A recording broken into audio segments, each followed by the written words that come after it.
History Month. All right, so after Brady's Super Bowl win, we found ourselves discussing the inevitable GOAT conversation across sports. We all love to debate it. LeBron had a chance to weigh in. Here's what he had to say about Tom Brady's longevity. Can't wait for this. One of the GOATs. I've been watching him my whole life. For him to win another one yesterday in the fashion that he won, it was pretty cool. It's very inspiring for a guy like myself. But two different sports, two different positions. I don't know how long I'm gonna play the game. I don't know how much more I'll be able to give to the game. But the way I feel right now, we'll see what happens. But I have no timetable on it. I have no year of. The game will let me know when it's time, and and we'll figure it out then.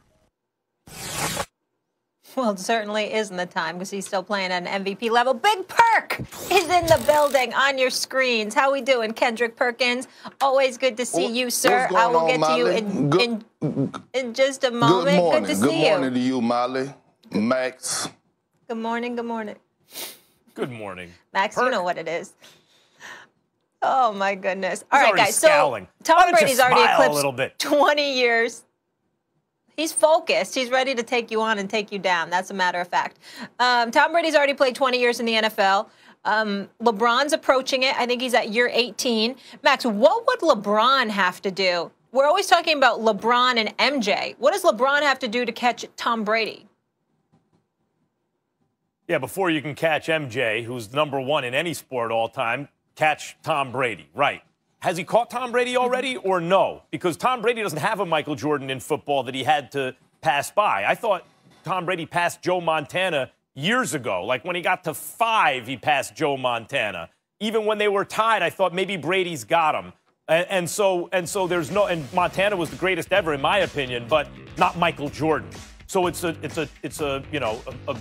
harder thing to be considered the GOAT in basketball than it is in football, simply because there was never a Michael Jordan of football. The sport doesn't lend itself to one guy dominating that way, which is why what Brady's doing is so remarkable. I think LeBron has to have a flurry of winning, like a concentrated era of winning at the very end of his career, because that's really why Brady put so much distance between himself and the rest of football. When I thought he passed Montana, I thought that was as the greatest quarterback ever.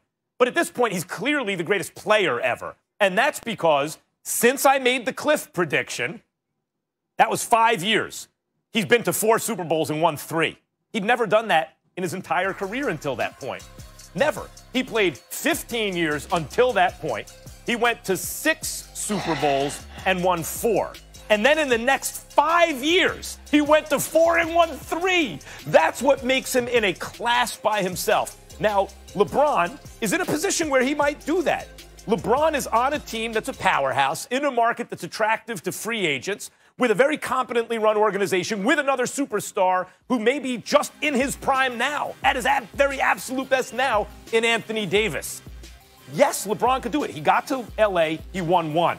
If he stays in L.A. for 3 or 4 years and does what Brady just did, which he might, then all of a sudden, LeBron is sitting on 7 or 8 chips.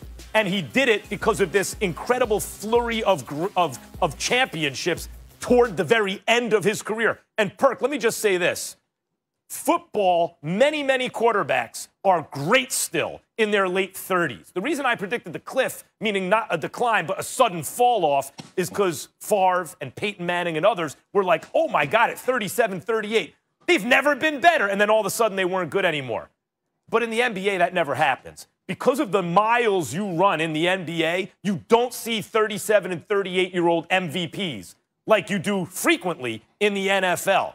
And so LeBron is much closer to being Brady already in terms of his age and what he's doing than people realize. For him to still be the best player in the game at his age is completely, and given the miles he's run in the NBA already, the minutes he's played, is completely unprecedented. But he's going to have to win some more chips to catch Brady. Well, first of all, let me start off by saying this. I don't want to to disrespect the GOAT of football and Tom Brady, because I believe he's the greatest football player ever. And what he did in this Super Bowl this past weekend, or this past season, going through, you know, Drew Brees and Patrick Mahomes and Aaron Rodgers, just cemented that. But when you talk about comparing him and LeBron James, first of all, basketball and football is apples and oranges to me. Second of all, they have the code. They have the exact same code to the exact same penthouse. They both could get into the same penthouse using the same code. They are sitting at the same dinner table. And when you talk about LeBron James, a guy that had pressure, a guy that had so much on his shoulders since the age of 16, since the age of 18, when he was drafted in 2003, the expectations, the bar that was set. No knock on Tom Brady, but Tom Brady was drafted in the 6th round. It wasn't no expectations on Tom Brady. He wasn't set up to fail. LeBron James has exceeded expectations. You talk about pressure. And then, Max, when we talk about football and basketball, and I know Big Marcus Spears and Big Dan Orlowski and Ryan Clark and all the football minds may feel some type of way about this, but it's no discredit. Look, it's no discredit to winning a championship in football, because it's hard to win a championship in any sport, okay? I'm going to make that clear. But when you talk about football, they have to win a max of 4 games. 4 games. Sometimes 3 when they get a first-round bye. In basketball, you got to win 16 games. 4 games in basketball just get you through the first round. So right there is a separation. And when you talk about another thing, as far as LeBron James, when he gets there, him and Brady both then got there 10 times apiece. Yes, Brady then won 7. LeBron James has won 5. So they both, it's not like they both 100%. But when they get there and they both win it, guess what? LeBron James finishes food on his plate, Max. And when I say that, meaning not only when he win it, does he win it, he wins the final MVP every single time that he's won a championship. Tom Brady has left food on his plate because he's won 7, but he's only won 5 of the MVPs, okay?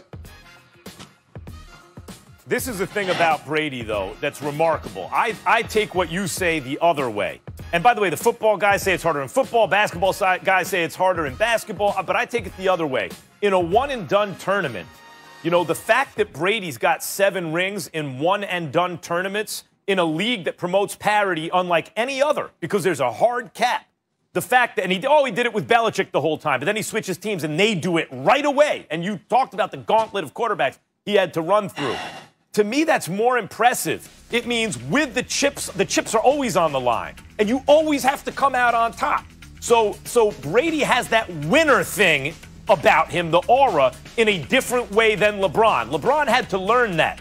LeBron, I don't count 07 with Cleveland. It's amazing he got them there. But in Miami, he had to learn how to do it. Brady had that winner thing where his team always seemed to win from the moment he hit the league. And that's what LeBron's really up against. 5 out of 10 versus 7 out of 10. Max, how can you say something so crazy when you look at the effect that LeBron James have on the franchise? Before Cleveland got him, they were in the lottery every single year. And then when Cleveland drafted LeBron James, a year or 2 later, they instantly became a contender. LeBron James leaves Cleveland. They go right back into the lottery again. He goes to Miami and helped them win 2 championships. He leaves Miami. Miami never sniffed the Eastern Conference Finals again until just last year when Jimmy Butler in the bubble took over, okay? And then he leaves Cleveland again and goes to L.A., Cleveland, back to rock bottom again, where he goes to more pressure. L.A. with Magic, Kareem, all the all-time greats. I'm going there not to go and ride off into the sunset and do Space Jam 2. No, I'm going there to hang a banner. I'm going to more pressure. It's enough that I didn't have pressure on me my entire life. I'm going to add more pressure and go to the Lakers, where they got banners galore all over the arena. I'm going to go there and hang one. Well, what you arguing? You just said that the man, that Brady, it was a separation separation between winning. And I'm telling you, it's not. It's not a separation. What I'm saying is you're mentioning all the things. You're mentioning all the things that LeBron has done, but I can point to a finals where he didn't play well, and that cost his team. Had LeBron just stayed himself in the fourth quarter of that Dallas series, they win, but he didn't, and they lost. By the way, I know I'm splitting hairs, but we're comparing two of the greatest of all time. So hold on, Perk, hold on. So this is what I'm saying. Brady's lost 3 out of 10 Super Bowls, 3 out of 10. 2 of them were by the skin of his teeth to Eli Manning, by the skin of his teeth, and one of them also by the skin of his teeth, where he threw 500 yards. He does not have any Dallas series on his resume. And when you're splitting hairs among the very greatest of all time, you have to start looking at stuff like that. Yeah, and you also have to start looking at stuff like LeBron James was facing one of the greatest teams of all times with Kevin Durant, Stephen Curry, and Klay Thompson. We also have to look into that. Go pull up LeBron numbers when he. And you talk about Tom Brady throwing for 500 yards and a loss in the Super Bowl. Go look at LeBron James' finals numbers when he was going against Golden State, especially that first year. Notice I didn't bring those up. Kevin Love and when he lost Kyrie Irving and Kevin Love. I agree. So that counts on the resume, too. But all I'm telling you, Max, is that to your point, you said that Tom Brady, he proven that he left I see what you're saying. Patriots, he went to the Bucks and he changed it and he won with a different team. I'm telling you, LeBron James has done the same thing. He's won with Cleveland, he's won with Miami, and he's won with the Lakers. The Lakers hadn't been to the playoffs in 7 to 8 years, almost a decade. He goes there towards the end of his prime and not only gets them to the playoffs, but delivers a title. It don't matter. It don't matter. With AD, and by the way, it was in the absence. It was. All of a sudden, Golden State didn't have KD or Steph or Clay. The KD, Steph, and Clay Warriors with Draymond would have beaten LeBron and AD. But that's not really what I'm talking about. LeBron, twice in his career, entered postseason series, both times in Miami, with a team that should have won but lost, or at least a team on equal footing with the other team and lost. And the difference between football and basketball is the best player in basketball has a greater sway over the outcome of the game than in football. So when they win, they get tons of credit, but when they lose, they also get tons of blame, even more than a quarterback in the NFL. LeBron's teams that he was on in Miami, talent-wise, were right there with Dallas and right there with San Antonio, and they lost both times. So I'm not holding the Golden State stuff against them. I agree with you there. I'm looking at Miami. Okay, well, Max, I'm just going to leave it at this. At the end of the day, like I said at the start of this segment, that LeBron James and Tom Brady both have the same code to get in the same penthouse, period. It ain't nothing else LeBron need to do to catch up with Tom Brady. But with Jordan sitting at the head of the table, who's facing him, Brady or LeBron? It's not. They both eating ribeyes, so they all three eating ribeyes, so it don't even matter, Max. All I'm telling you is that he don't need to do nothing. He don't need to do anything to catch up with Brady. I don't really eat steak. Yeah, I'm right there with you. I like a New York I'm just saying. Yeah, of course you do. All right, guys. We'll leave it right there.